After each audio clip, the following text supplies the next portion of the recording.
அன்பு உறவுகளே, அனைவருக்கும் இயேசு கிறிஸ்து நாமத்தில் வாழ்த்துக்களை தெரிவித்துக் கொள்கிறேன். இந்த நாளிலே நம்முடைய வாழ்வில் பார்த்தோன்னா எப்போவுமே எதை பார்த்தாலும் ஒரு குறை சொல்லினே தான் இருப்போம். நம்முடைய வாழ்க்கையே மற்றவர்களை பற்றி குறை சொல்வதிலே நம்ம என்ன பண்ணுறோம், பாதி வாழ்க்கை போயிடும்.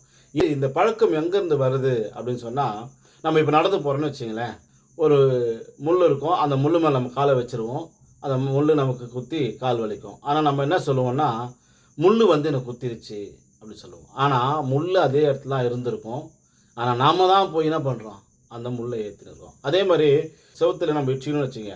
ஆனால் நம்ம என்ன சொல்லுவோம்னா, செவுரு வந்து இடிச்சிருச்சுன்னுவோம், இல்லை கதவு வந்து நம்ம இடிச்சிருச்சுன்னு சொல்லுவோம். ஆனால் நாம தான் கதவு அங்கே தான் இருக்கும், கதவை நம்ம தான் போய் என்ன பண்ணியிருப்போம், இடிச்சிருப்போம். அதே மாதிரி கல் நம்ம நடந்து போவோம், அந்த கல் மேலே நம்ம முட்டிடுவோம், நம்ம காலை ரத்தம் கத்தம் வரும். ஆனால் நம்ம சொல்லுவோம், கல் என்னை இடிச்சிருச்சுன்னு சொல்லுவோம். ஆக நம்ம மேலே இருக்கிற குறைகளை பார்க்காம பிறர் மேலே குறைகளை நம்ம என்ன பண்ணுறோம், சிறு வயசுலேருந்து இப்படி பழகுறோம். திருமறையில் ஒரு வசனம் இப்படியாக சொல்கிறது, உங்கள் கண்ணில் இருக்கும் மரக்கட்டை நீங்கள் பார்க்காமல் உங்கள் சகோதரன் சகோதரில் கண்ணில் இருக்கும் துரும்பை கூர்ந்து கவனிப்பதேன் அப்படின்ட்டு திருமறையில் நாம் வாசிக்க கேட்கிறோம். ஆக நம்ம கிட்ட இருக்கிற குறைகளை நாம் என்ன பண்ணோம், எப்போவுமே அதை அலசி ஆராயது கிடையாது.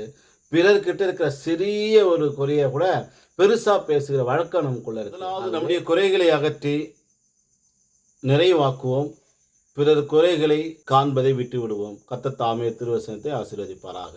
ஆமேன்.